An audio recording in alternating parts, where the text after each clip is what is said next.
Need to use 2 accounts in one social app on your Samsung phone. Don't worry guys, in this video, I'm going to show you how to enable the dual messenger app on your phone. So, let's get started.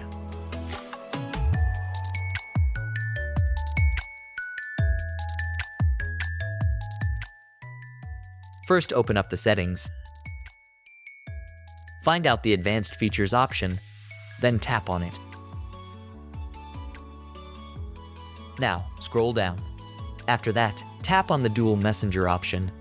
Here you will see all social apps. Turn on any messenger app like WhatsApp or Messenger. Next, tap on install. It will ask you to confirm their disclaimer. Just tap confirm. After that, it will ask you to add separate contact. If you want to add separate contacts, then follow the on-screen instructions. Otherwise, you can avoid it.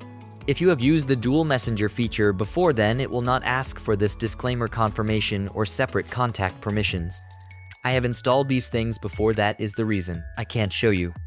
But I can surely say that this is very simple process. After that, go back to the home screen, and you will find dual messenger apps here.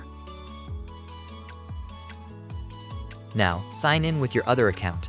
So guys, this is how you can enable the dual messenger app on your Samsung phone. Hope it helps. If you have any questions, write them in the comment section below. Thanks for tuning in.